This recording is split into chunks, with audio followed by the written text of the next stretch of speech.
check. Good evening, everybody. Welcome. Hope everybody's having a great night. Looking forward to diving in with you guys tonight. If you're new here, this is a very different kind of place.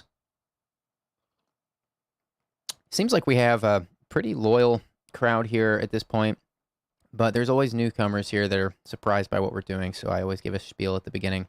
This is not entertainment. This is not entertaining. This is a very special place in my heart, anyway, where we just listen to anonymous callers for about 2 hours. Anyone can call in. We have a 1-800 number that's already on the screen. Look at that. Yeah, usually I put it up later, but it was already up. And we just listen. And some people use it to vent something. Some people use it to confess something. Some people want to use the chat and me as a sounding board. However you want to use it is up to you, so long as you remain anonymous, no names, no locations. I don't like hanging up on people in this stream or in real life. I have hung up on so many people in this project. It's quite odd how many times I've hung up on people. But we do that to protect your privacy, to respect your privacy, and to protect your identity. And yeah, so we'll be here for about 2 hours. It's always a good time. Just listening to stories. There's always inspirational stories from incredibly strong people. And yeah, this is a beautiful community. If you're not part of our Discord server yet somehow, we do have a Discord server. The Anonymous Live Discord server link is in the video description. It's kind of an extension of this place. People are in there every day talking about all kinds of different stuff. There's different channels for different topics, and some people go in there for accountability. Some people go in there for sharing positive updates. Some people go in there just to hang out and voice chat and have a good time. There's also now a video game channel in there where people talk about games. So, you know, it's pretty much a Discord server. Basically just a Discord server, just like any other Discord server. And Deanna Krebs, one of our mods, just threw the link in the chat. That is where you can find it. Yeah, so lines are opening. We're going to dive right in. Hello, thanks for calling. Hi. How are you tonight? I'm all right. How are you? I am doing all right as well. Can we start with your age and then a brief intro? Yeah, I'm 24, and Okay. I am kind of in a family problem situation that has kind of long withstanding roots that I've dealt with my whole life, but currently potentially causing an issue in my life right now. So what's going on? I don't.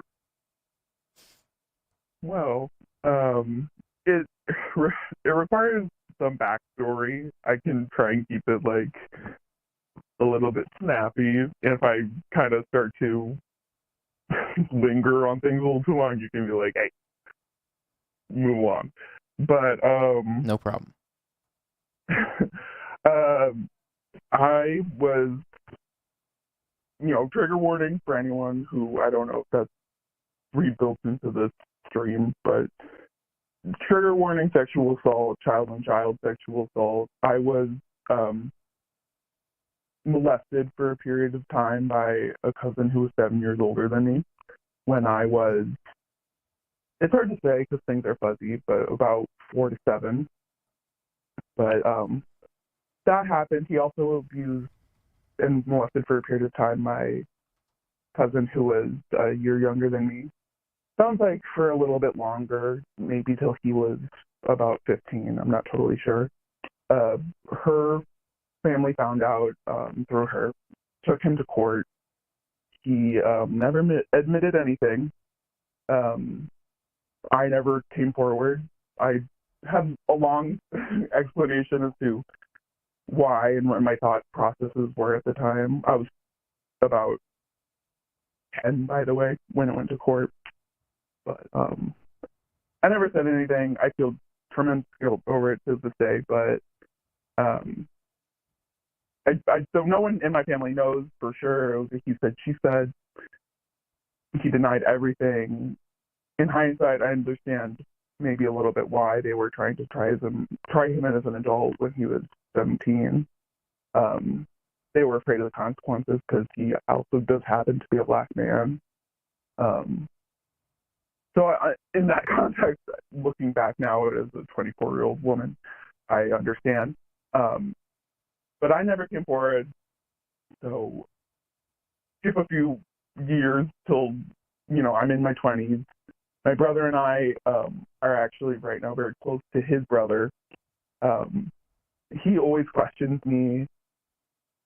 Not always. He's brought it up before a few times as to why I skip many family events that I don't have to go to. Like, not holidays, any other gatherings. And he's always like, you're so distant, like, your brother's so chill about, hitting me up every single time he's in town. You're so distant. He's just brought that up before, and you never, like, come to, like, family events that are, like, close to you, blah, blah, blah. And I'm just kind of like, I don't know. I'm a busy person, I've been in college. I'm living my young professional life right now. Right. And I kind of opened up to my mom a year and a half, 2 years ago, actually, probably now, about what happened. And because of COVID, we haven't had a real family chance to coalesce before, like a year before, but now it's like family events are picking up again. And she's like, if a family event happens where he's coming, I'm going to say something to people because I don't want to go. And I think people in the family deserve to know why. And at the time, like a year ago now, I was like, Mom, that makes me I don't know how to feel about that. I don't know if I'm ready to tell people in the family that. And right now, actually, his brother that I mentioned that I'm close to, my brother's close to, is going to be staying with my parents for a few months.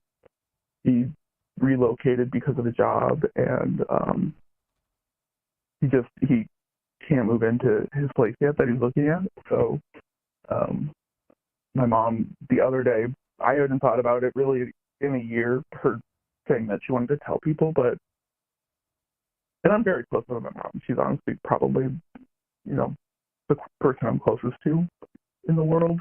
I have good friends. I have a good support system beyond her, but like, we're just kind of, I'm her mini me, and people say. But she's like, Audrey, if he wants to talk about his brother, I'm not going to engage. I'm going to tell him, I might tell him what happened. I don't know if I'll be able, it fills me with so much rage that it happened, and the coward hasn't said anything, that he lied about it, and he knows what he did. I'm going to tell his brother. And I'm like, but please don't do that. So your family doesn't know? Most of my extended family doesn't know. My mom and my brother know. Wow. What is that like? What's that been like, holding that in for so long? What has that felt like? It's been like hell. It's been like, honestly, some of my cousins have started having daughters. One of my cousins has 3 daughters who are right now all under the age of 12. And that's like, I think that's, honestly, I had a therapist for a period of time. It's an insurance thing. I wasn't able to afford it after a period of time. I need to get back on it. But we discussed for a long time the possibility of telling the family, primarily for the safety of those girls. Right. But it's like, my younger cousin that came out against, actually did come out against him, is like not no one's contacted them in like 15 years now, or 10 years, or however. I mean, honestly, it's closer to 15 years, I guess. It's been a while. And I mean, it's like, what, is it worth the trouble of, I don't know.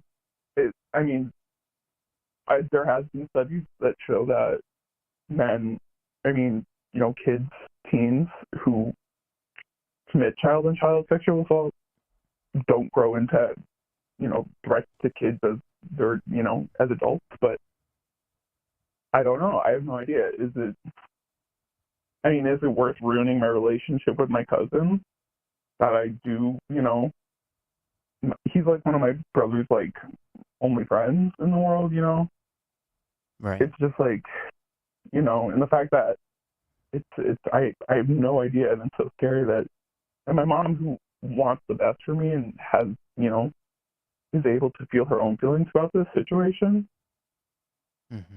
and is going to be in a house with his brother and might have to, like, I don't know what's fair in the situation.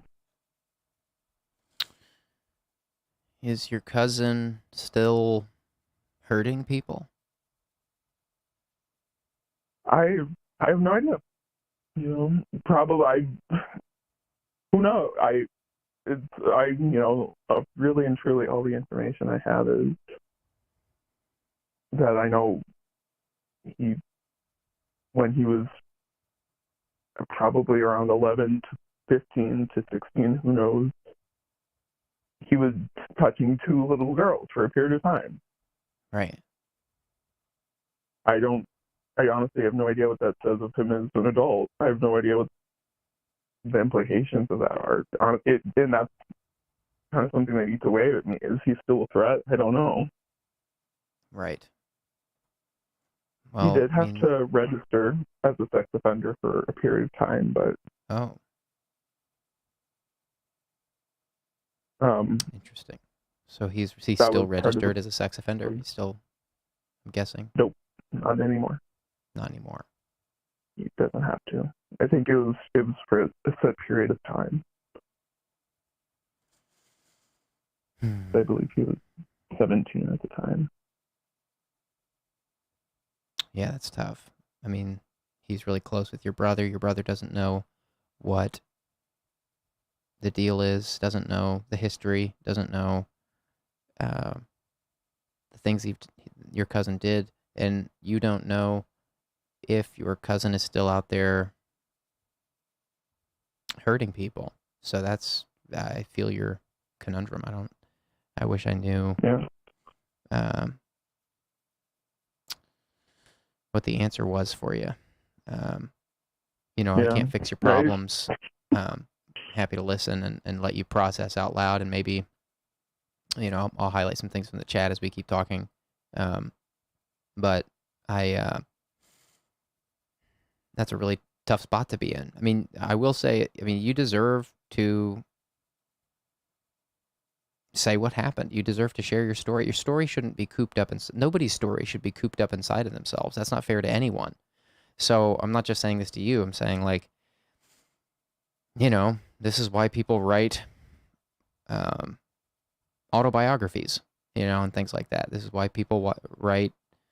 This is why people speak up in court if something horrible happened to them, because people deserve to have their stories told. As part of the mission of this project here is to just give people a place to, like you, who maybe can't say these things anywhere else or feel like they can't or are scared to kind of give people a little bit of a warm-up to saying the things that are so difficult to say. So, but I do want to encourage you that, it's at least my belief that nobody should have to keep their story cooped up inside. That's not fair to anybody, no matter what they've been through. It wouldn't be fair to you. It wouldn't be fair to, anyone. So I don't know what that means for you. I see why you'd be so afraid or nervous to let your family in on this, especially if your cousin who did this stuff is one of your brother's only friends. And yet, at the same time, if this Actually, person... my brother is really close with his brother. I see. Is his brother Thankfully, dangerous? yeah. No, his brother is one of the people that I'm close to, actually. He's the one who's staying with my now I'm following. parents Now I'm following. Yeah, I'm sorry. There's You got a a big lot of family. information. You got a big family. I know. Yeah. It sounds like Yeah. my family. My family's enormous, but so I get it. I'm keeping up. I My dad wasn't keeping up had- at first, but now that makes sense. Yeah, I'm sorry. My dad had 6 siblings, Okay. Yeah, big family. 3-bedroom house. Wow. Yeah. But no, so yeah, my cousin who, you know, my cousin that I feel uncomfortable being around and whatever, his brother is close with my brother and is staying with my parents for a few months while he finds a job. Well, he finds an apartment for his new job. Okay. Yeah. Nerdist Gamer And from the my mom- chat. Sorry, I was going to highlight something, but go ahead. Go ahead. Oh, I was just saying my mom she likes my cousin who's staying with them, but her point was, if he starts talking about his brother, I'm not gonna. I don't know if I want to, or I'm going to hold back from saying don't talk about him in this house. And if he asks why, I'm going to tell him why. Right. Sorry, go ahead with that. Yeah, Nerdist Gamer says to you, if you want, it is very reasonable to let people know about an old registered sex offender status. You could keep the specifics to yourself, but it is super fair for you to tell them about that.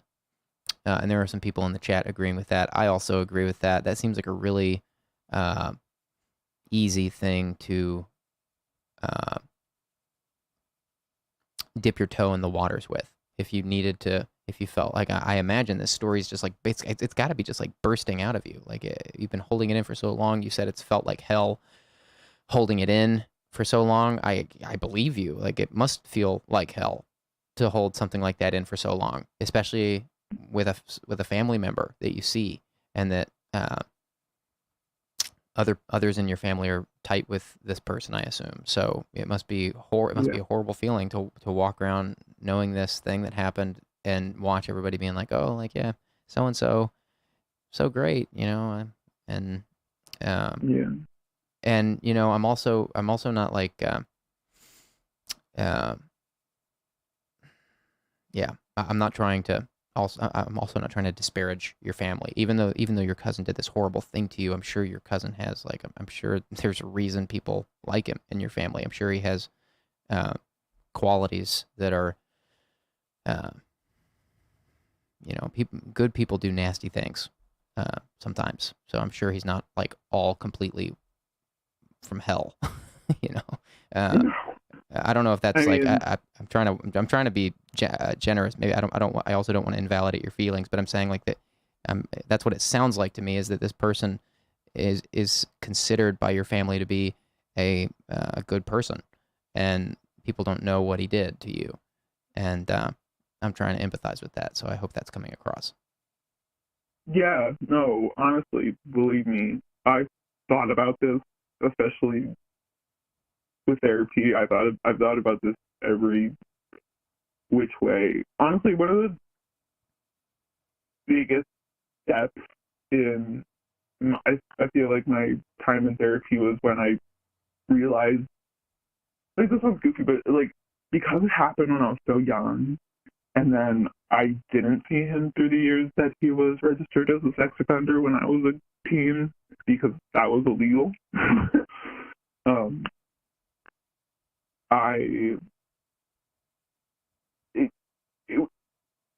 It's like this core memory, and it's like you kind of demonize him and the situation. And something that I went through in therapy is that I was able to see him as like a real person. Because honestly, I said like holding the secret was hell seeing him and having him act like he doesn't know what the fuck happened. Right. And I have a lot of anger towards that. And I was like, how dare he never fucking apologize? He knows it in his mind. He sees me multiple times a year. And he's never fucking apologized. And my therapist was like, maybe he thinks that you don't remember it. You were very young. That's true. I'm like, that's a good That's point. possible. That's a really good point. Maybe he doesn't want to fuck up my life by having me remember things that I might not remember.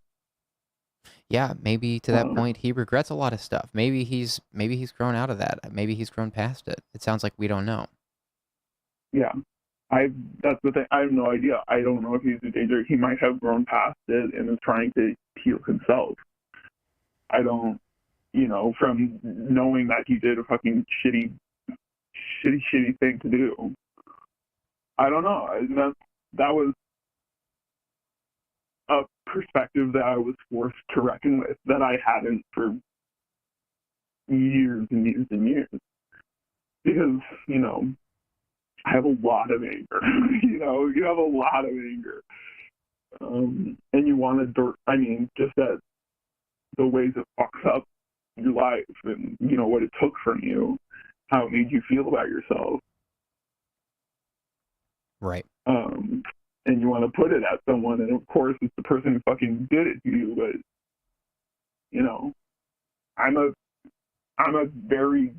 I'm a human being that believes in rehabilitation and, that people can fuck up and grow. And that's honestly part of the reason I haven't wanted to tell anyone. So how my mom kind of putting this on me all of a sudden of like, maybe I'll tell him.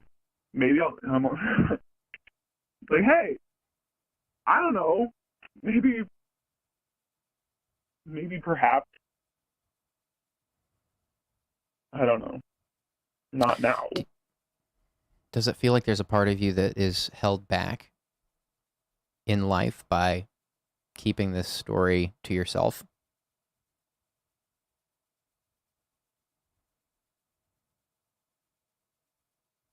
Yeah, part of me, for sure.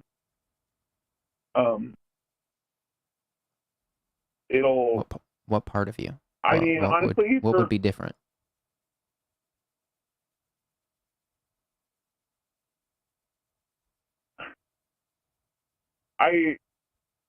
Everyone I've told this to has said it's like, obviously, it's like, it's not your fault, don't feel guilt. But I mentioned before, I feel so much guilt about having, like, when my cousin was 9, she had the courage to say something to her family about it, and I never have. And that guilt has just always weighed me down. Right. And then, in that respect, and also guilty in the respect that I never reached out to her. I feel like if we finally had that common ground, I would feel like so much better about. She was 9 years old. She could have had someone to go through it with.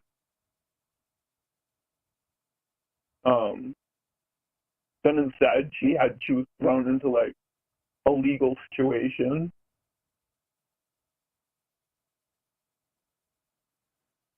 I think about this a lot. Right. I talk out loud in my car about this a lot. It sounds like it's bursting out of you. Sounds like you need a way to say something about this. Maybe there's a way for you to dip your toe into the water with the family members who are maybe more sensitively positioned here towards your cousin. That comment from earlier I was mentioning about it being totally fair to inform someone that someone they know was a registered sex offender. That seems like a really simple thing for you that you might be able to say. You don't even, if it's you might like think of it as like there's 3 different kinds of people. There's the people that you can tell everything to, like it sounds like you've been able to with some of your family, and then there's a second category of people where you might be able to say, yeah, a little bit less information. Say, yeah, like, I just want you to know that I had an experience, and I'm not here to disparage this person, but I had an experience with them that was not good long ago, and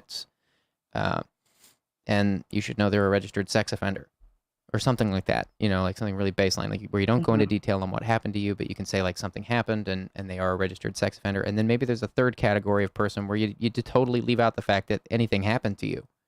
And I'm not saying you go like plastering it all over your city, that like you rent a billboard saying like this person's a registered sex offender or something like that. But like I hear you saying that it's been hell for you to hold this story in for so long, and I believe you.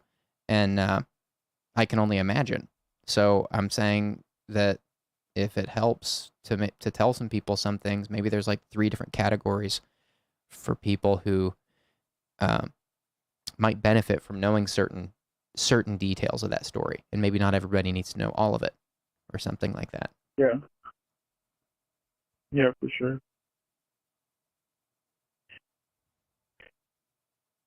Yeah. I mean, talking about it is one of the things that helps me most. I think I I didn't tell anyone until I'm 24 now. I didn't tell anyone until I was like 19. And those were the friends that helped me, like, they're like, you should heckin' go to therapy, dude. What are you up to? Why has that happened up until now? Right. And so, I don't know. I think I know deep down that, I mean, it's just a scary, it's just it's like once other people know, it's more real, Right. in a sense. I don't know if, I think other victims of abuse get this. I think it's a common thought, but it's kind of like, you talk about what happened and you convince yourself in your mind that you're kind of overreacting in various different ways, and when you tell other people, it's like it solidifies. It just makes it like when you speak it into the world, it does make it more. So I know that's what I have to do. It's just spooky and stuff. Have you tried journaling about your feelings on this? No, I haven't. I draw. I'm an artist, but Okay, cool. in a sense. But Yeah, journaling was something that many therapists over the years have suggested that I do during difficult times, and everyone has their own way of journaling. For me, just writing anything helps. Doesn't have to be like a journal entry, like "Dear Diary, today I felt XYZ." Like I'm not very good at that type of journaling. But writing anything, sometimes a song, sometimes a little poem, sometimes a letter to myself, or sometimes a letter to the person involved. Like maybe you write a letter to your cousin that you never send him, telling him all the things you wish you could, and you never send it to him, but you write it for you. These are just some ways that maybe you can kind of begin to articulate what all of this means for you, and how maybe you can move forward. Yeah. I definitely like the option of writing a letter. I thought about it before, actually. Yeah. But in Facebook message form. I was like, I could just write a message and not send it. So this is probably less risky. Don't give that letter to Facebook. No. Probably not. Send it straight to Zuck. No. Zuck, you can't have it. Dear Zuck. He can have everything else that he wants. Actually, he can have this conversation if he wants. But he might already have it. He probably does. Damn, boy. that's so insightful. Zucky's out there right now saying Julian Smith got the. Yeah, he's trying to suck us into the metaverse. Yeah. Oh my gosh. My roommate made me promise to never sign up for that. I'll probably get in on it. I'm curious. Yeah. I'm For curious. Sure. Dude, Not going to let him I'm put a curious too. computer chip in my brain or anything, but I probably... promised her, but I'm curious. So I'll probably do it anyway, not telling. Thank you very much. Right. So I'm really sorry to hear you share about what this has meant to you in your life and what it's felt like to hold it in. I really, I cannot imagine. I've talked to some people, a number of people here over the last several months who've been through similar things that they've felt they need to bottle up for certain reasons. Like in your case, like it's sensitive to your family. And it's just given me like a whole new appreciation hearing these stories like yours, especially when it's a family member. Just give me a whole new level of appreciation and deep sympathy for people who experience that. Of course, I always, it's not like I am just discovering people go through these things, but hearing people articulate what it feels like. Because you don't often hear people describe what it feels like.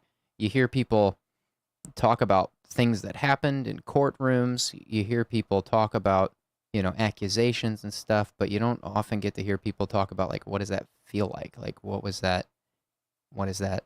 What does it mean for you to move on? Like the emotional side of it, you don't often hear. So I appreciate you sharing, and I hope this is helpful for anybody else out there who might be holding something in like this. And I hope that you find the courage and the tactics for sharing your story. You deserve to speak that story. That's what free speech is. That's why free speech is a good idea, because we're humans. We can speak. That's like our magical power in the world. And when you can't say something that's true about your life, that is torture. And so, my heart goes out to you. I'm really thankful that you'd share this here with us, even if it's with anonymity. But again, I hope it was cathartic to kind of process some of that out loud. Of course, like none of us have the answers. There is a bunch of good food for thought for you in the chat. A lot of it I didn't get to, so you might revisit the chat tomorrow with the chat replay when it's up. It'll be up tomorrow after the episode is published. But there's a lot of good stuff in there for you to go through. But I'm wishing you the best on processing this and figuring out how and where and with whom to share this story of yours with, because it sounds really difficult and complicated. Yeah, thank you. Thank you a lot for the kind words. I think I needed them today. I thought, it happened like 2 days ago that I talked to my mom about this. So when I saw the live pop up, I was like, woo, yeah, I'll say. I got something to say. So, but I appreciate, the space to speak and, your kind words, and just to be a fan for 1 second. I think you truly did form a core part of my humor. So thank you for that as well. Yeah, you're very kind. I appreciate it. Well, take care of yourself. You can call back here anytime. And would love to get some kind of update from you as things progress. If there's good news or if the plot thickens, you can call again anytime. No, I'll make sure to do so. Thank you so much. Thank you. Take care. Good night.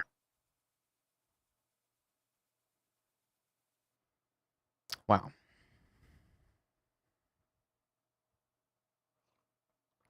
All right, guys, lines are opening. I see a couple calls coming in. I'm just going to take a second after that call just to have some water. I'm just going to take a couple seconds here.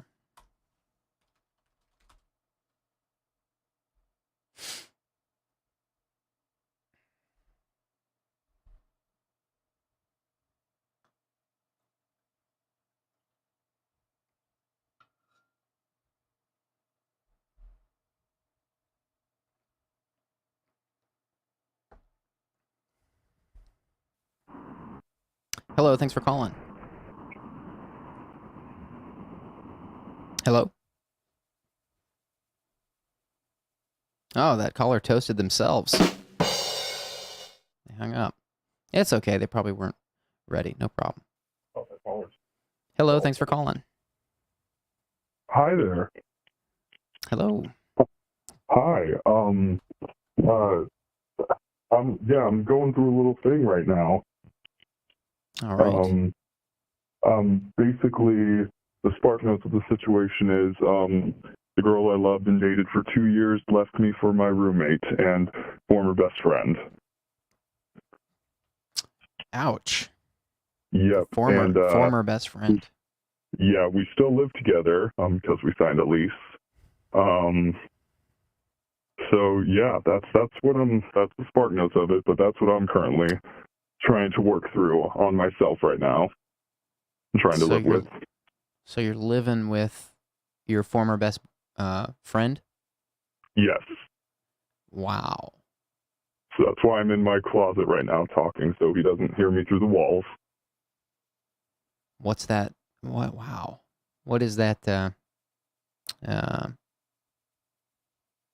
What is that? What is that like? Living with someone that your ex-girlfriend and your best friend betrayed. What is that like, living with that person? It's been interesting. I've been back in my apartment from the summer. I just got back like 2 weeks ago, and we haven't seen each other once at the apartment, even though we both live here. Wow. We've been How just much kind of longer in your avoiding each lease? other. Till the end of the year. Wow. When we move out and move away. Wow. Yeah. My goodness. So, yeah, trying to do a lot of self-improvement and work on myself, and a lot of meditating to release a lot of frustration and anger, and Good. just a lot of stuff like that. But it's hard, you know? You were with the girl for 2 years, you said? Is that right? Yeah, just a little under 2 years. Longest relationship of my life. My goodness. And how old are you? I'm 21, about to turn 22 this month. Okay. So I know Wow. I'm still young, and I've got a lot of life left to live, and I know there's a lot more people in relationships I'm going to have, so try to remind myself about things like that. But, it's hard when you lose when you lose two people in your life to something like that. Yeah, right. When did this happen? Right before the summer started is when the breakup happened, and we kept in contact for a little while, and there was a certain job that both my roommate and my ex were both hired for in our field, and they both had assured me that they respect me and they would never do anything to betray me, and they both individually assured me they would never be with each other in that way. And then towards the end of the summer, I found out that they were. Wow. Yeah, that's a lot to take in. Is that why you call your is that why your best friend is now called your former best friend, because this happened? Was Yeah. it was a double falling out? Yeah, and it hurts a little extra because he went through a breakup right before the school year ended too, and I was there for him a lot during that, was helping him out with that, and funny enough, our third roommate ended up hanging out with his ex a few times in like a group setting, and he got really upset at him for that and said he had betrayed him. And he made me promise I would never hang out with his ex, and I told him I never would. And then it's a little ironic that that went down, and then now he is with my ex-girlfriend, and they are apparently in love.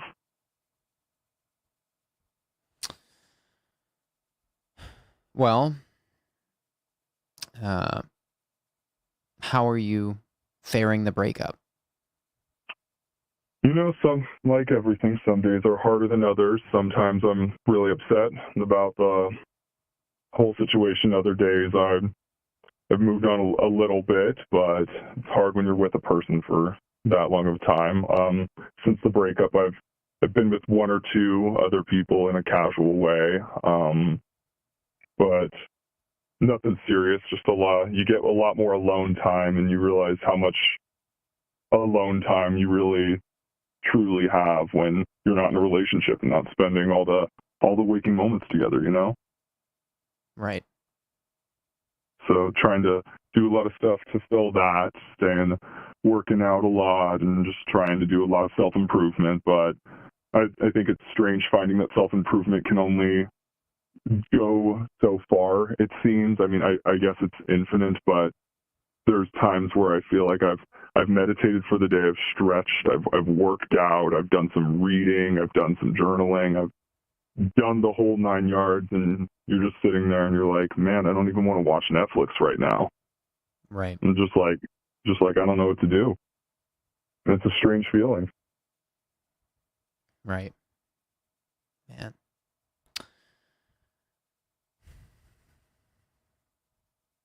What's it feel like breaking up with your best friend? That's a hard one. This was definitely the most serious relationship I was in. So, you know, we were getting to the point where I was pretty confident I would be ready to buy a ring in the coming year or two. You know, we had known each other better than either one of us had ever known anybody else, told things to each other we had never shared with anyone else. But then the breakup happened. It was initiated by her. There was a few things that were affecting our relationship towards the end, unfortunately, and unfortunately a fair amount on my part. But I was starting out therapy and trying to work on myself to make the relationship work. I told her I'm not a quitter. I'm not somebody who leaves when things get hard. I'm always going to try to fight. And so I was working on myself in therapy. Felt like I was making a good amount of progress, but it wasn't enough. And she ended up leaving me right after our school year ended. Right. Yeah. Sorry, maybe I confused you. I didn't mean to ask the same question twice. I was asking what it's like not having your best friend around, the roommate you have. What's it like? What's it like avoiding that person? No. It's okay. I worded it kind of funny. I get what you what's mean that now. like? What's that like breaking up with your best friend? Like you mentioned, you're avoiding him. You're in your closet right now talking to us so he doesn't hear you. What does that feel like? It's strange. It's strange going on my balcony to see if his car is in the parking lot, to make sure I can go downstairs to make myself lunch.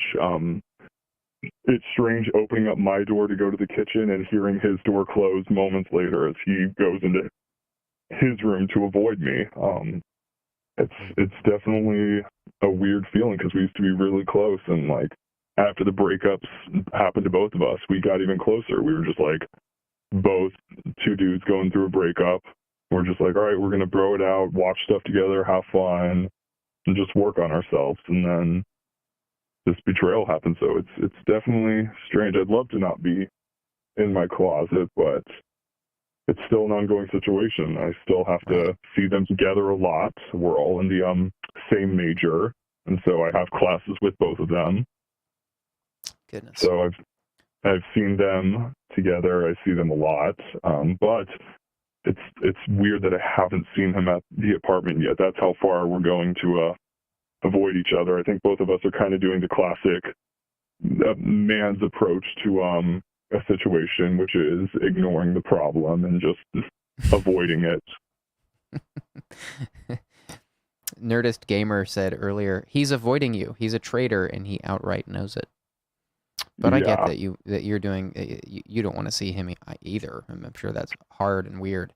You know, Deanna, one of our mods, said earlier was saying that like it sucks for you because your home is where you're supposed to feel most comfortable, and and here you are. You know, so we're all empathizing with you that sucks. That's such a what a bizarre turn of events where you're living with this person that you thought was your best friend, and and now he's avoiding you, and you don't even see him. You live together. That's so bizarre.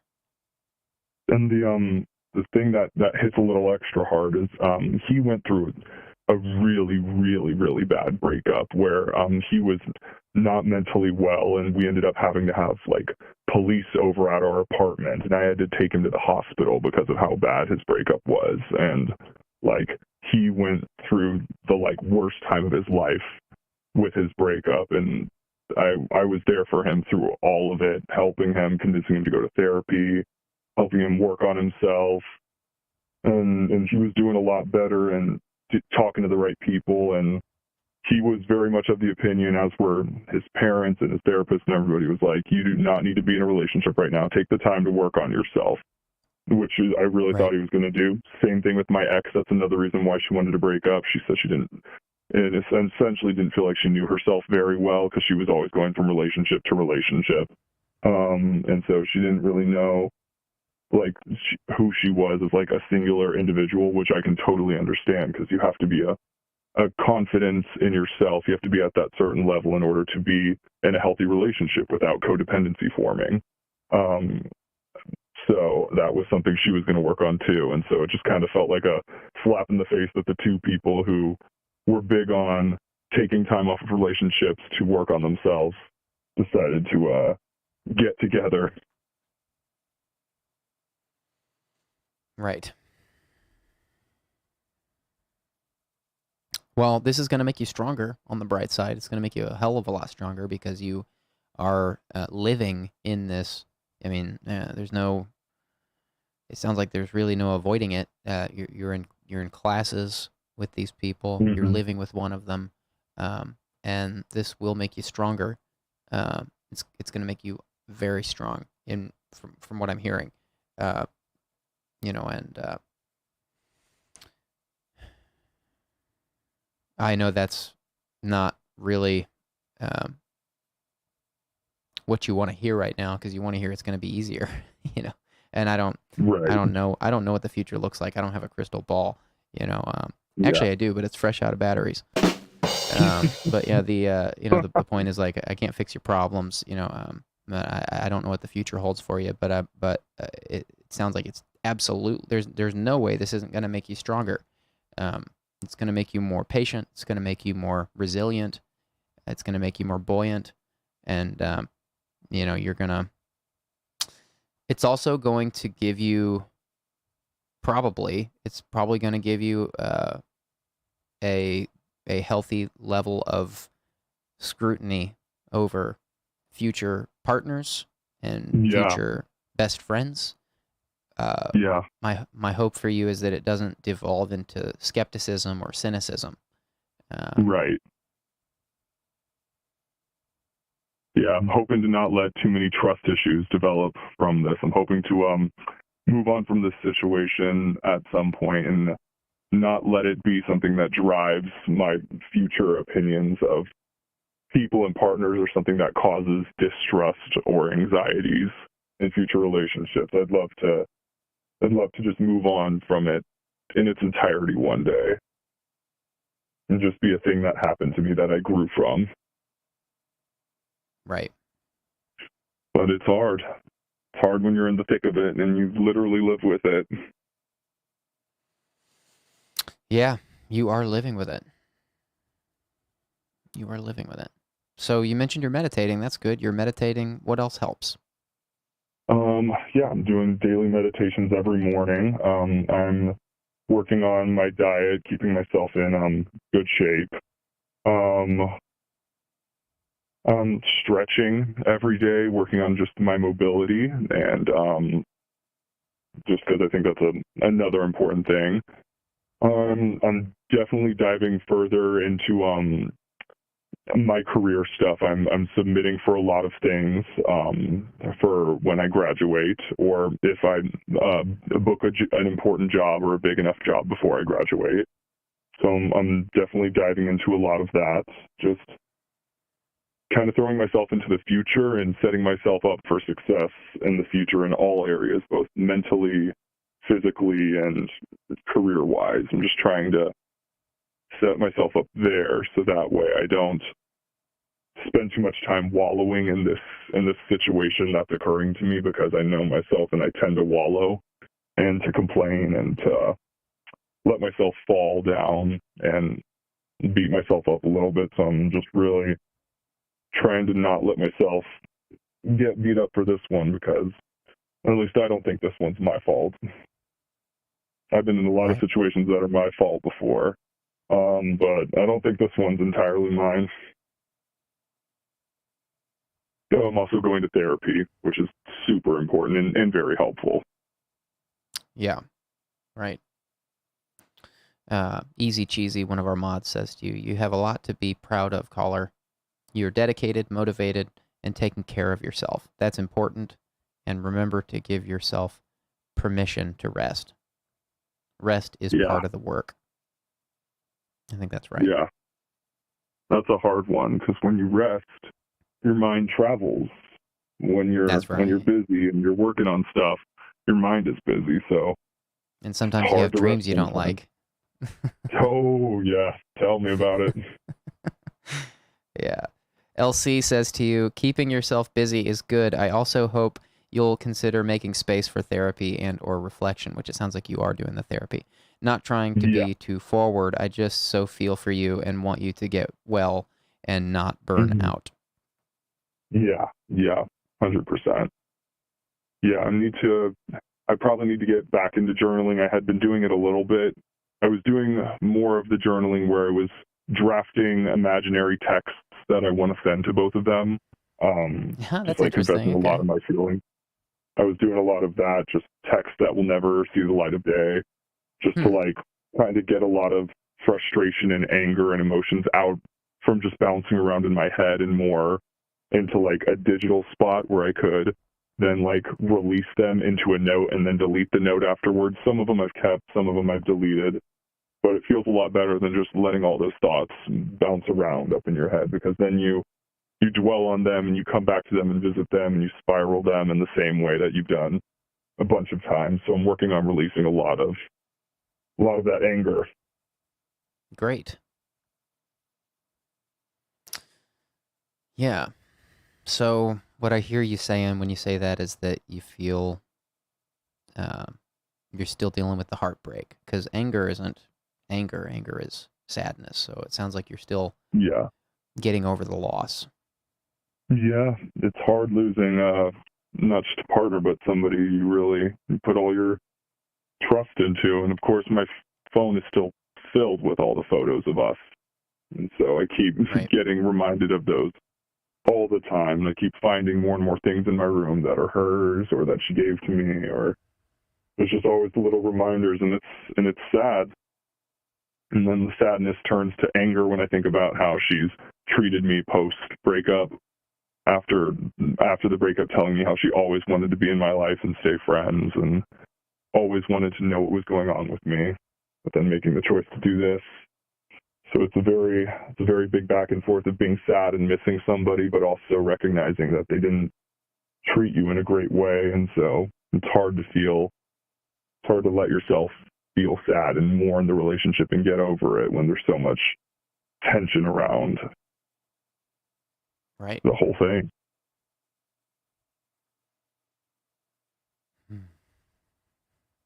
Feelings are complicated. Yeah, it's complicated. Complicated stuff. I am wishing you the best. I really appreciate you sharing about this. I'm glad to hear you're in therapy, and it sounds like you're doing all the right stuff. It sounds like you're on the right track. You're stretching. You're meditating. You're eating well. It sounds like you are taking care of your body.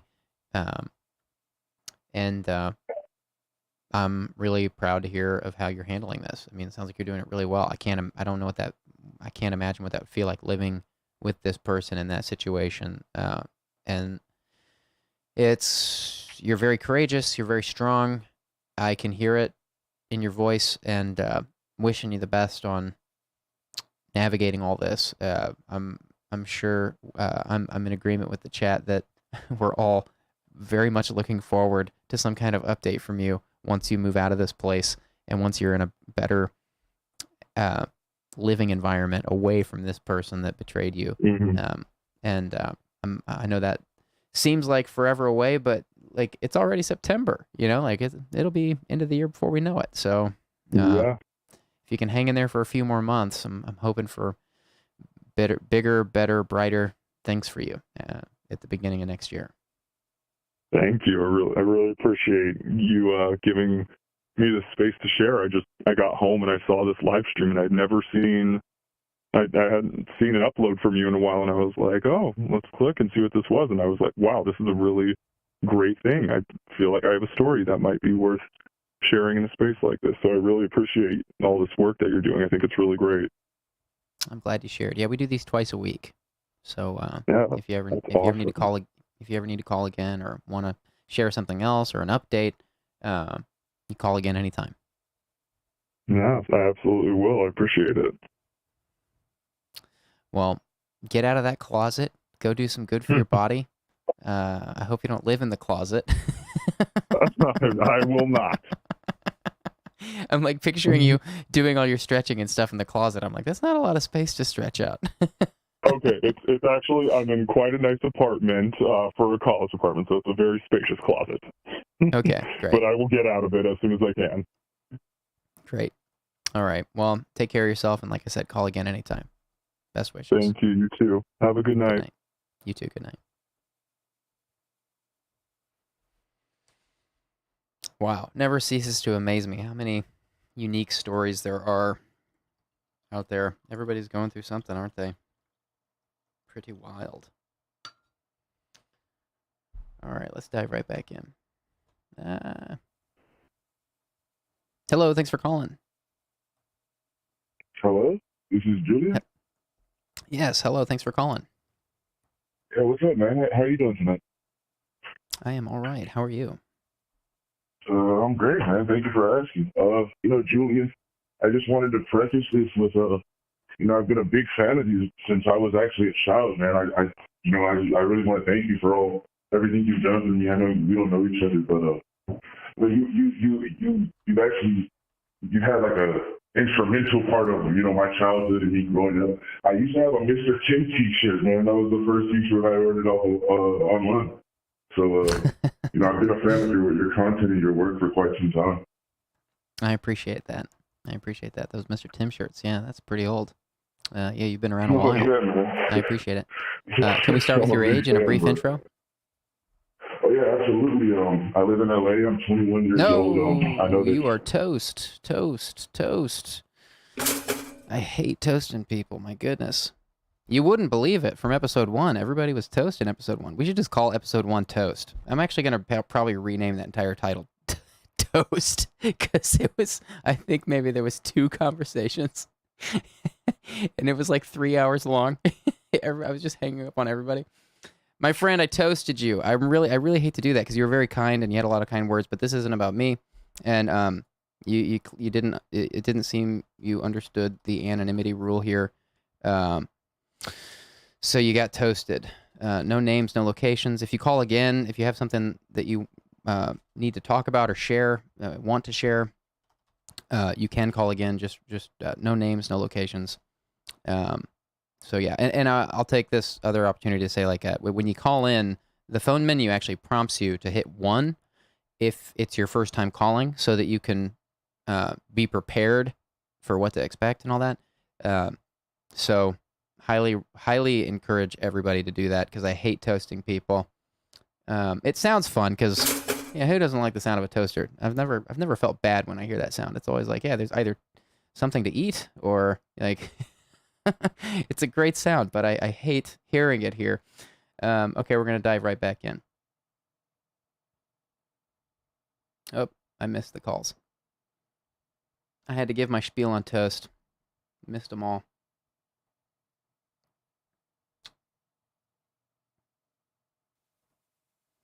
Hello, thanks for calling. For real? Hello.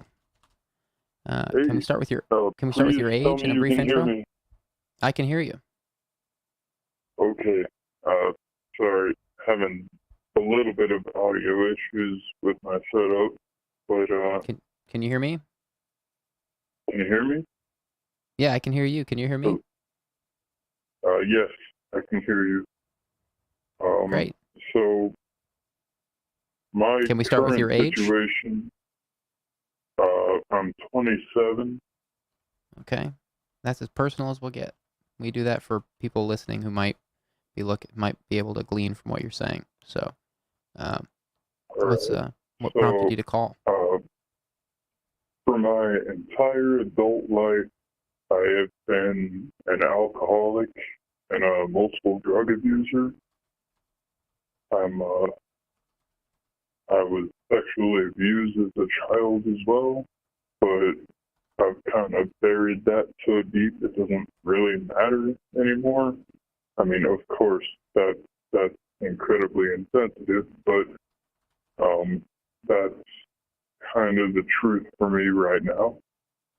Right. I'm living in a sober home right now, but I can't Good. stop drinking.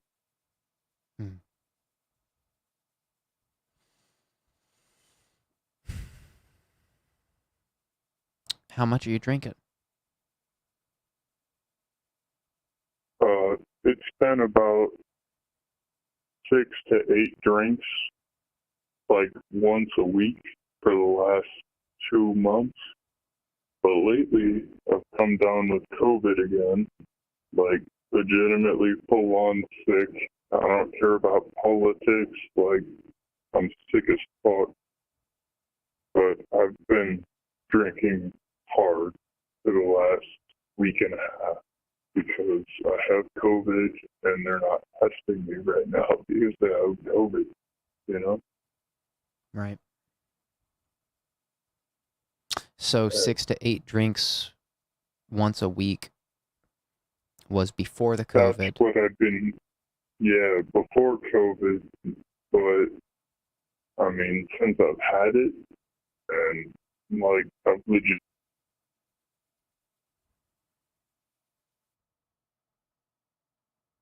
Hello? Did I lose you?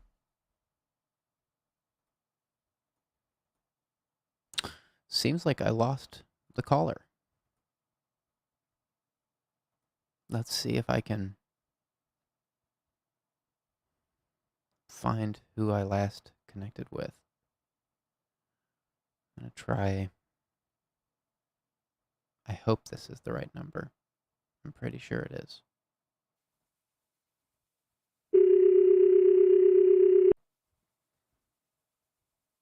Hello? I lost you, my friend. We were just Can you hear talking, me? right? I can hear you. Can you hear me? Hello? Hello? I can hear you. Can you hear me? Yes, I can. Sorry, Okay. a little bit No problem. Glad we got back to you. So you were saying before COVID, you had like one heavy night of drinking per week, and then what? How much have you has that changed with the COVID the last week and a half? a whole 750 milliliter bottle of gin a week or a day. I'm sorry. Yeah, that's a lot. Yeah. I mean, it's not as bad as I was when I was homeless a year and ago. But I mean, I'm back to drinking hard, and I stopped for about a year and a half because I've been on probation for a DUI. Please know that I have not hurt anyone. I got the DUI because I was going down to the laundromat and just trying to wash my clothes. But I was going a little too fast and they found me. I've never hurt anyone. I understand how much I'm hated by society, and honestly, it's well founded. I'm sorry to everyone, but I just wish I could find a way to not drink. But I'm also What do you mean by that? Why do you think you're hated by society? What do you mean by that? I mean, I know that drunk drivers have hurt so many people, and I see what you're saying. yeah, so I don't want to do that, and I'm not going to, and I haven't driven in a year and a half, and there's no fucking chance in hell I'm gonna drive while I'm drunk again. That was so stupid.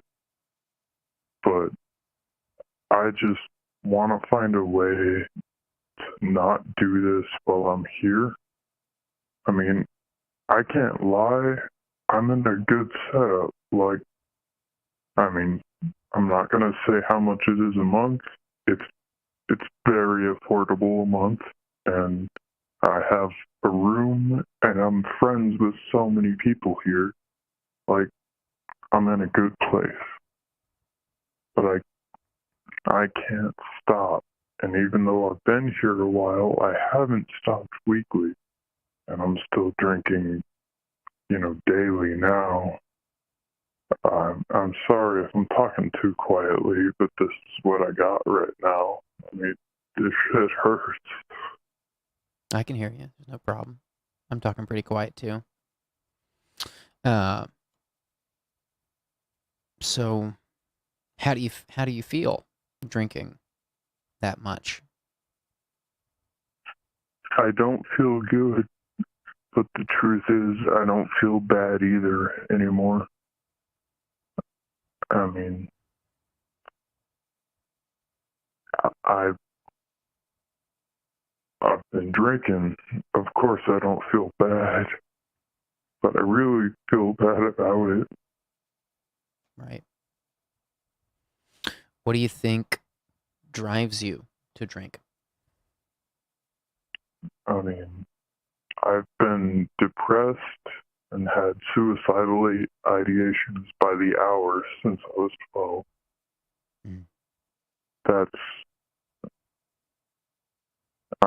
I've tried a couple times, not within the last 3 years, but a couple is a little generous on my part.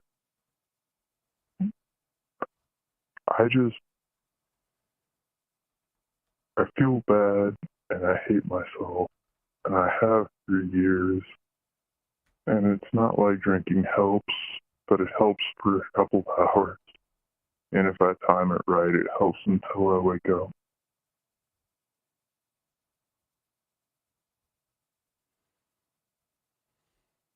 What is it you hate about yourself?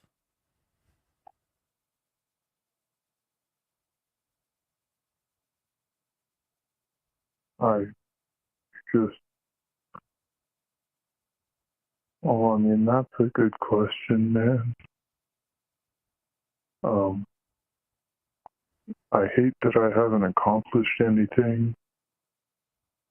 I hate that I haven't had any real fun, like, the kind that makes you smile ear to ear since I was 16. And even before then, I was very sheltered and not very ambitious. I let everyone in my life control me, and the only real fun I had was longboard skateboarding. I have enough scars on my body to prove that I've gone 75 and enough dislocations and broken bones to prove that wasn't quite worth it,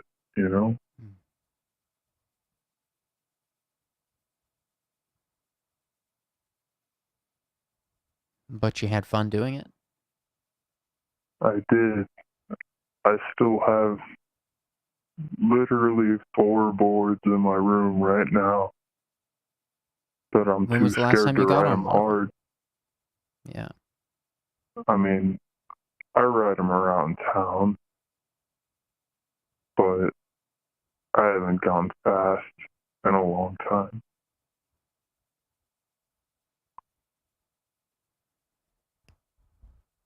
Is there some safer place you could take a board to and go fast, like some kind of skate park or something like that? I don't know where it is you got injured. Of course, you can get injured anywhere on a skateboard. A lot of the funnest things in life are dangerous. skateboarding being one of them. Boxing is really it's a really great exercise, but a lot of people get really messed up doing it. A lot of things are really, a lot of the funnest things can be dangerous. But is there a safer place you could take a board to and go fast? I mean, it sounds like you really enjoyed that. Imagine you're going 55, 60 miles an hour on a piece of wood with a little bit of rubber underneath you. I mean, cannot imagine there's that. no safe place. Right. I can say a local place, but I No really names, no prefer names, not no to names, get no toasted. locations. Yeah. Yeah. Good. Exactly. You scared me. You just gave me I started anxiety. listening to this. I just started toasted listening someone. to this in I've the got toast trauma. phase, man. Yeah. But I mean, there are places around me where I could go 75, 80, and oh my fucking god, I would love to do that again. But whew, I have enough holes in my body to like make up for that. So,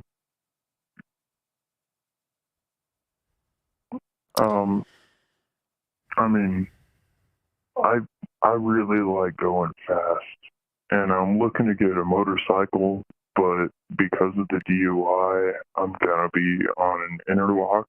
I mean, where you give your car a blowjob for the next 2 years. So I'd rather not, I'm already pushing it just doing that lately. Let alone trying to fly down a mountain, Right. especially right now. I mean, It sounds really dangerous.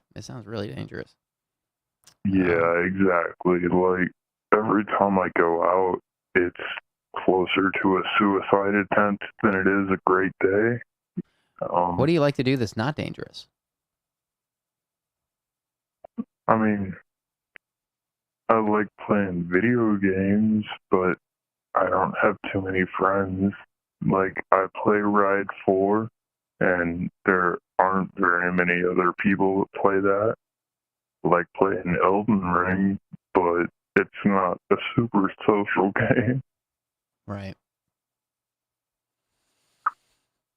Dano J77 says to you, this may sound extreme, but I went on a water-only fast for 4 days and again for 7 days to help with weight.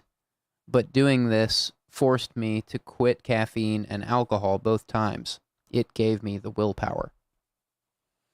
Now, I'm not saying that's the answer, and I don't have the answers, but Well, that's... I mean, of course not, man. Like, But that's you're interesting. another dude, and that's why I wanted to call, because you're That's just right. another dude. That's right. I can't call the police on you. I don't even know where you are. That's an interesting suggestion. And sometimes if you're trying to quit a habit, cutting out a bunch of things all at once can be it can also be really intimidating for some people. Maybe I could see that. But it's interesting to hear that was a helpful thing for them to just go to water only for a few days. Interesting tactic, at least. But I don't think that's the whole... I'm sensing that's not the whole thing for you. I'm sensing like maybe that's part of it, but maybe... I mean... Yeah, it sounds like you need some fun... If I could level with everybody right here... Yeah. I'm incredibly underweight. I have been my entire life. Water only is my default. Like, eating food hurts bad.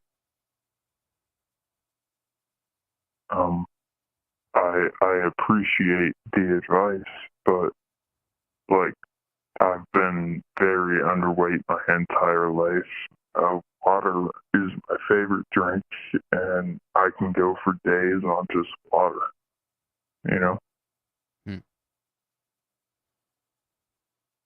Well, not from the sound of it. You're drinking a lot. Of course not. I mean, I am unhealthy. That's, yeah. But We I hear can what you're put saying. it that way. You're saying that water might not be a good trick for you because you're pretty much already not eating enough. I get that point. So that brings us back to like the larger point, which I still think is the bigger point. That's you need something that you enjoy doing as part of your routine. You need some way to reward yourself. How do you? Sounds like you've lived a really hard life. So I'd imagine that some days feel really long and difficult to get through. So what is something you can do that's not going to risk your life, that will bring that smile to your face, that is an ear-to-ear smile, I believe is the way you put it. What's something you can do every night? Not a video game. Video games are fine, but I'm not talking about a video game. I mean, it's not like they actually make me happy, you know? Right. I don't think there's anything wrong with video. I like playing games with my friends sometimes, but I'm saying like what's something you can do as a ritual that you enjoy that's not going to put your life in danger, that like for in other words, like the skateboarding really fast thing to me, like I don't think I've ever heard of anybody going that fast on a skateboard. I didn't even know it was possible. So I'm like, makes me wonder, like, ideation, man. That's all it is. Maybe you like doing that because you grew up sheltered. I mean, it's an oversimplification, but maybe there's like some layer to that where it's like, yeah, I was cooped up for so long and I was sheltered for so long, and now I just want to like go fast, or something like that. I don't know. That's more spot on than you would imagine, man. I mean, speed is life. Speed is close to death. Speed makes me smile. Right. It's dangerous. Like I said, I mean, I want to get a motorcycle. I've been so close to buying one, but right now I have to have an interlock, which means I have to have a car. And I mean, I have a fast-ish car, but still I can't go fast with that interlock. Right. Well, what's something you can do that's not going to put your life in danger, that you can reward yourself for at the end of every day, making it through the day?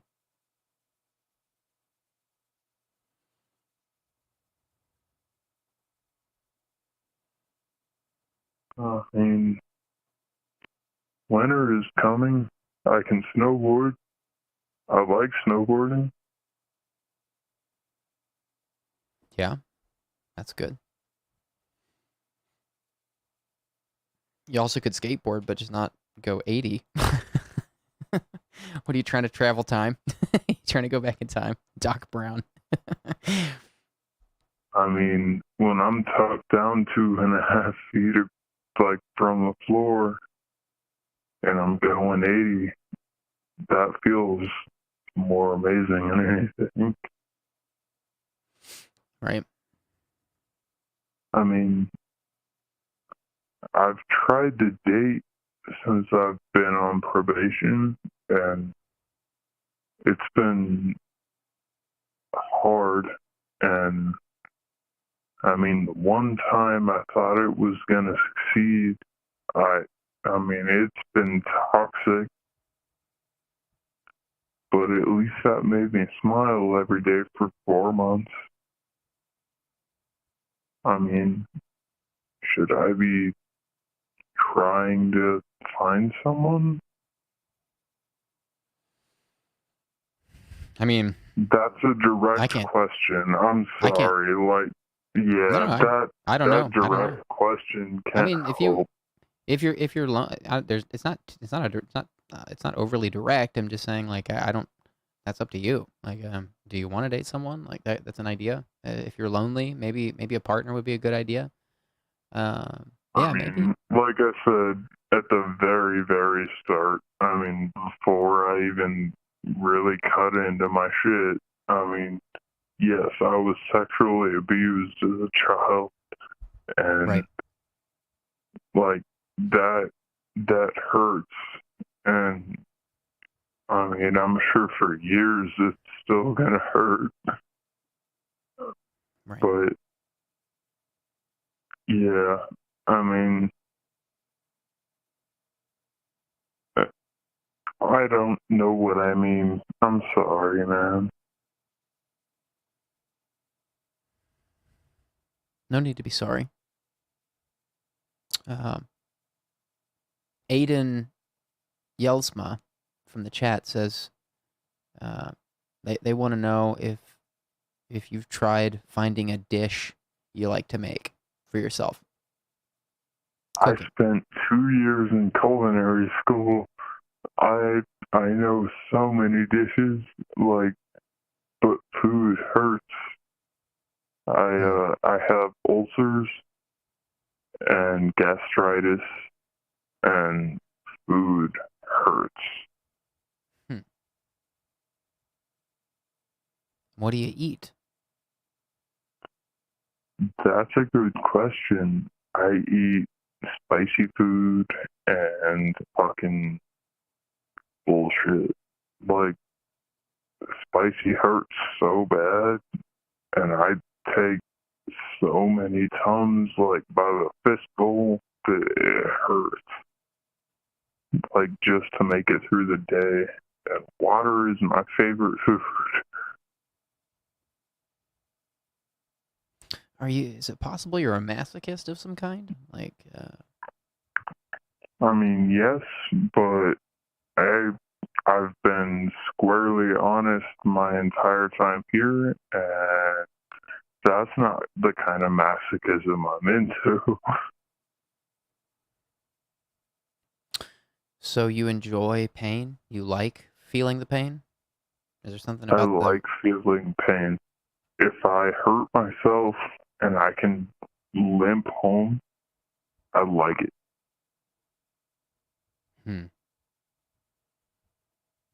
That's concerning. I'm a deeply flawed person.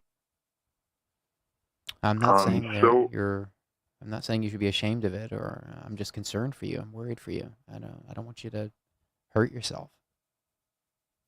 I have a hole in my arm so deep I can still see the muscle if I want to cut it open with a razor.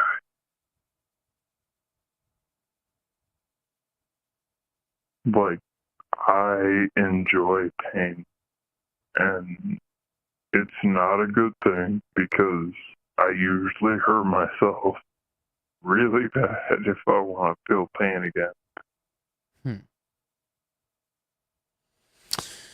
There is a book I'm thinking of. I wonder if you'd read a book. Would you read a book? I would read a book. I love reading, actually. Like, I mean, of course it takes a lot of motivation to do it again, but I like reading. Okay, there's also a pretty good audiobook for this book. This is a very interesting book. It's called Existential Kink. And well, I mean, I'm not that kinky. I'm just a masochist. that's right. That's what this book is about. It's not about masochism. The book is called Existential Kink: Unmask Your Shadow and Embrace Your Power, a method for getting what you want by getting off on what you don't.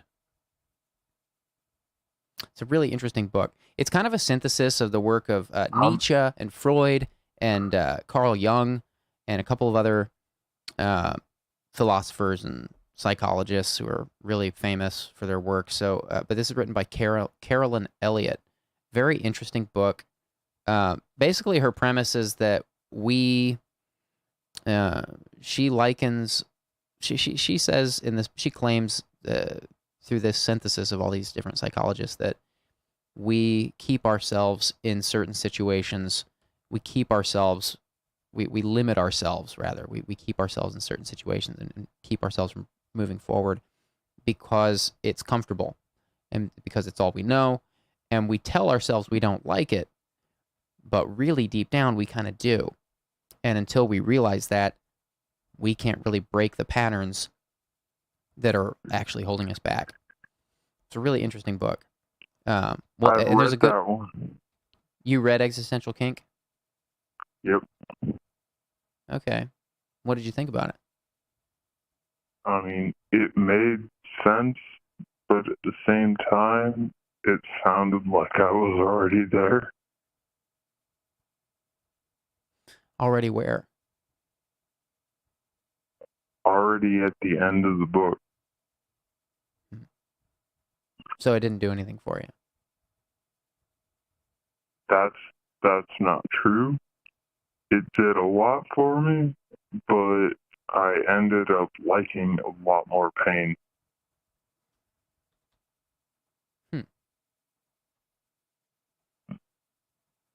Interesting. You sure you read this book? I'm going to put it in the chat for you. You sure you read Existential Kink? Yes. Yeah. It's a new book. It came out like last year or the year before. You read it in the last year or two?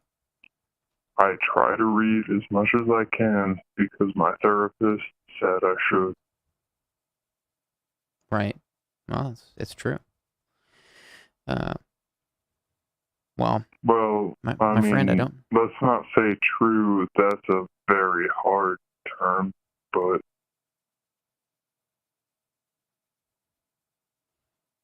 Yeah, reading's good for you. That's all I mean. that's fair. Yeah.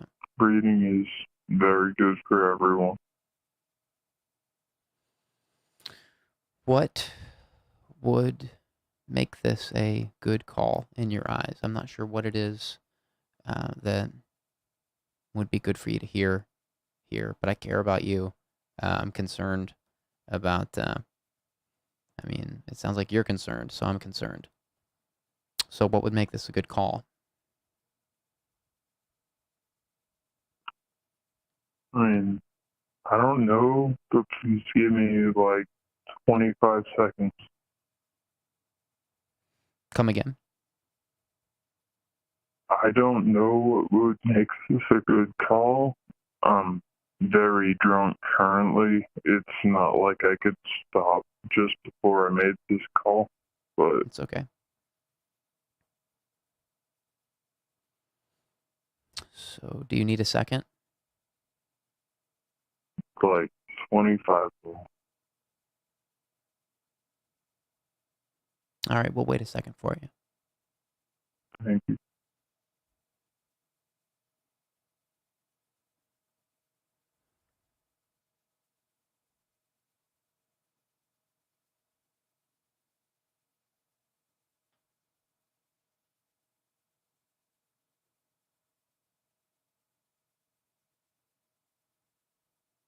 We are holding for the caller. If you're just joining, we have a caller who is going through a lot, drinking a lot more than usual, and has expressed some masochistic tendencies. They've said they enjoy pain, and we're just talking about it. And now they've asked for a few seconds, so we're giving it to them. We're just here waiting.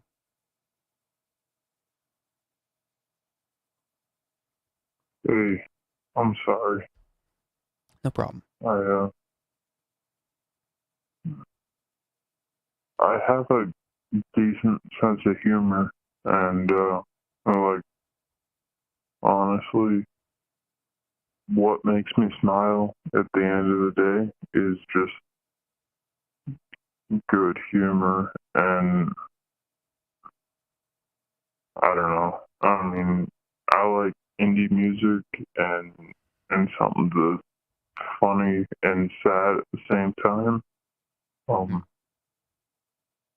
Please, like, I'm not. Yes, of course, you were someone that was funny in my childhood and early-ish adult life, but just your kind of humor was my thing, and I still like it. I know I only have a couple seconds, but like I like you, and I like a lot of other people that are like you and still make that kind of music, and like I don't know, I'm not trying to ask this right now, but dark humor still makes me smile. Thank you. I appreciate the kind words. Um, comedy is very powerful. Of course, like anything that brings laughter is really powerful. I love comedy. Um, and yet it's not enough. Like, we can't live on comedy, and in the same way that you can't live on water. And I'm wondering, I don't want to wear you out, but I'm wondering, like, I mean, I'm not weird out, but I don't want to wear you out, man. Well, we try to keep calls to about 30 minutes here. You're not wearing me out. I'm here till for the next 30 minutes. We're going to try to get to one more caller tonight because we've had a bunch of calls tonight that I haven't gotten to. But you're free to call here anytime. You can call again anytime. And I'm not ending the call here. I'm just letting you know that you're not wearing me out, because this is just what we do here. We just sit here for 30 minutes and talk. So my point is that what can be different for you tomorrow? What will make tomorrow different? What's one small thing you can do tomorrow that will put you one step closer to the right direction for you? Is it going to the gym? Some people in the chat are talking about going to the gym maybe. Exercising could be good for you to let out frustration and maybe put on some weight. You mentioned a few times that you're underweight. Might build up your appetite even. What? That's just an idea. But what's one small thing that will be different for you tomorrow? What's one small thing you can do tomorrow? Tomorrow I could eat. I could eat more tomorrow. I could Good. try to put on. I could at least try to eat 2,000 calories, man. Yeah, good. That's a great goal. Maybe something good for you that you don't have to chase with Tums. Man, I have to chase everything with Tums, man. Everything hurts. Have you been to a doctor to see why that is? Yeah, I've been to a couple doctors, and I don't have the fucking bacterial parasite that makes you hurt so bad. But they haven't found out exactly why I can't eat anything. I mean, they know it's drug related. Of course it is, but it just hurts.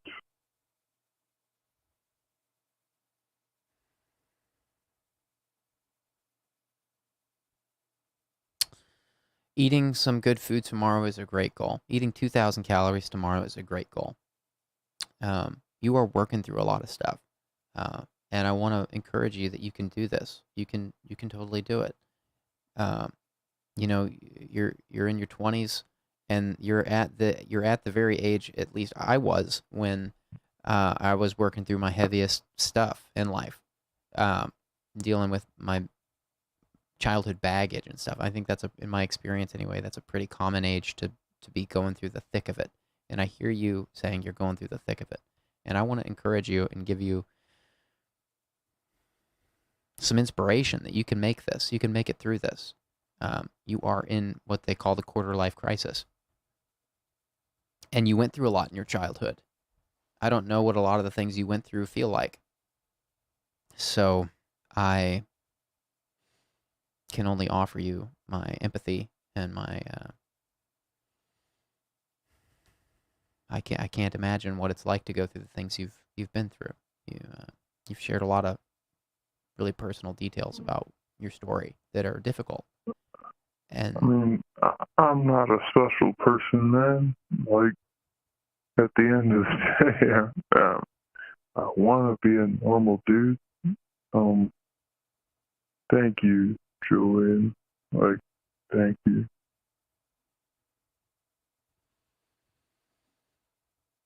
I'm not just blowing smoke up your skirt. I'm being real. You are going through the thick of it, and I'm trying to give you some hope that there is light at the end of the tunnel, that there is a way through this.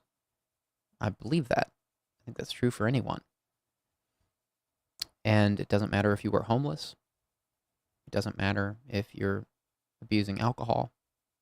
It doesn't matter if you were taken advantage of as a kid. It doesn't matter if you were sheltered as a kid. You can and will make it through this. And I don't know what all the answers are, because as you astutely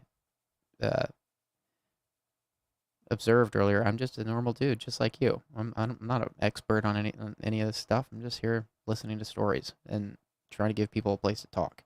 So I wish I could give you more. Even if I was qualified as a therapist or psychologist, a 30-minute call with me here wouldn't do much. It's going to take some effort from you to find things in your life that you can live for. Those little moments each day. Schedule them in your calendar if you have to. Find one little thing each day that makes you feel good, that you do to reward yourself after making it through a day of taking care of yourself.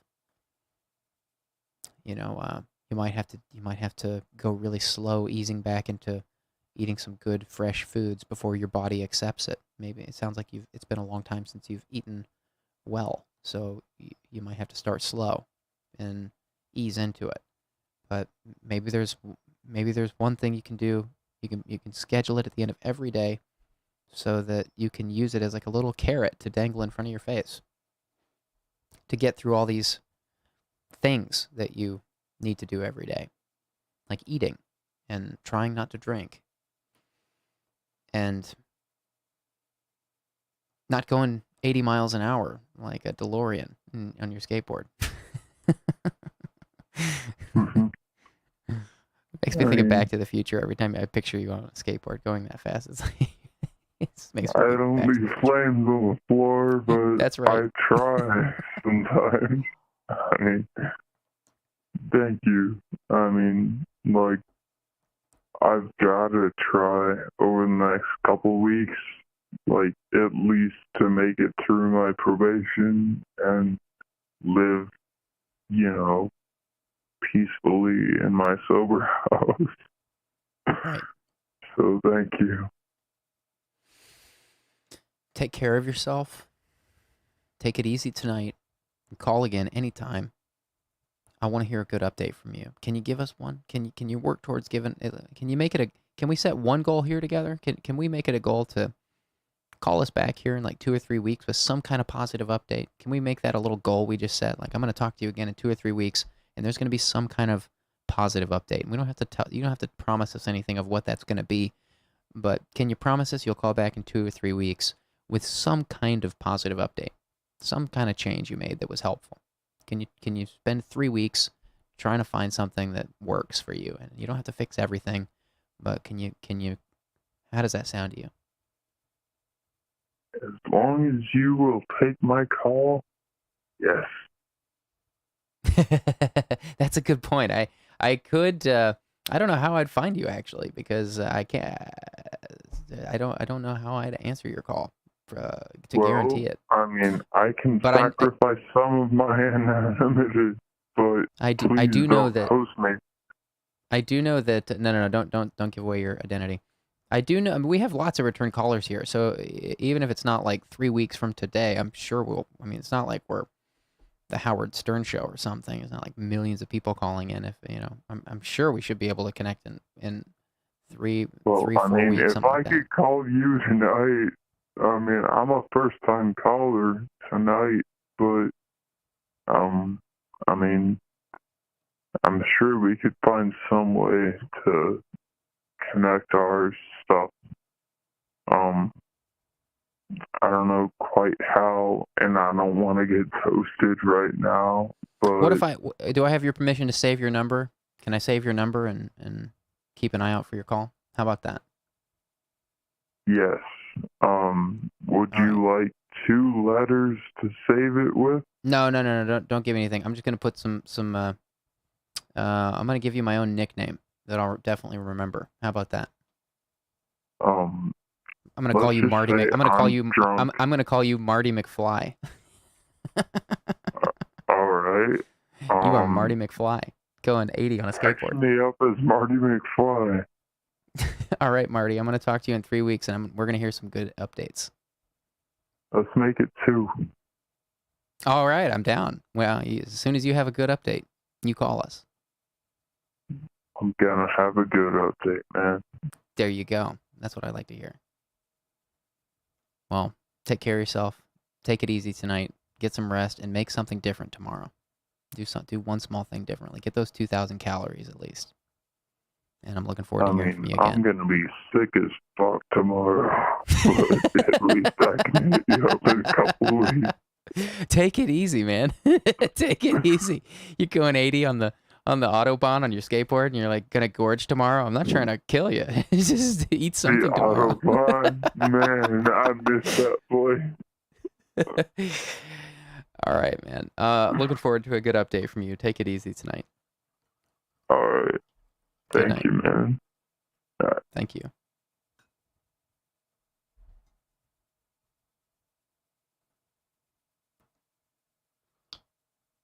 I cannot wait to hear an excellent update from Marty McFly.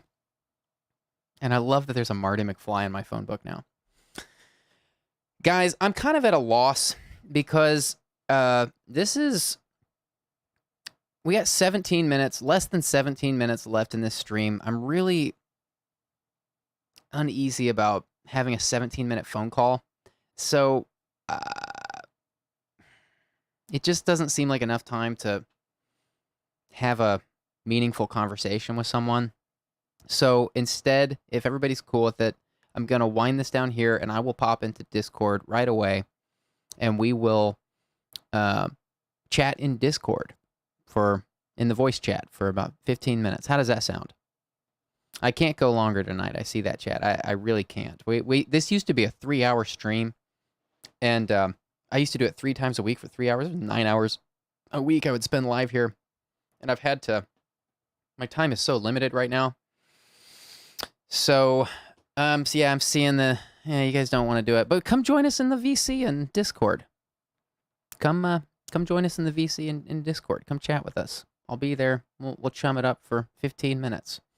I'm going to wind it down because it doesn't seem like a good use of any caller's time to talk for 15 minutes. And it takes us a couple minutes to wind the stream down too, so it's really less time than that. Anyways, we do these streams twice a week on Tuesdays and Thursdays at 10 p.m. Eastern, 7 p.m. Pacific. It is the highlight of my week each week. This is my favorite project I'm working on right now. It just feels so immediate and real and candid and raw, and each one is so special. And tonight we met Marty McFly, of all people. Can you believe that? So thank you all for being here. Thank you, chat, for all the input. These chats are an invaluable resource for people to go back and just sift through other people's thoughts, kind of like a forum. It's beautiful. And a huge shout out to our mods. Tonight we had Deanna Krebs. Deanna Krebs! I think you were alone, Deanna Krebs. Oh, and there was a super chat earlier. Thank you, Spartan Speedruns. And let's see here. I'm just scrolling really fast to see. Make sure there were no other mods. Easy Cheesy was also here. Whoa, I didn't mean to whip you, Easy. Sorry, made a mistake. I did see you earlier, Easy, but I hadn't seen you in like the last 30 minutes. But I also miss a lot, so I apologize. I forgot. Yeah, let's see, is there anybody else I'm forgetting? I think that was it.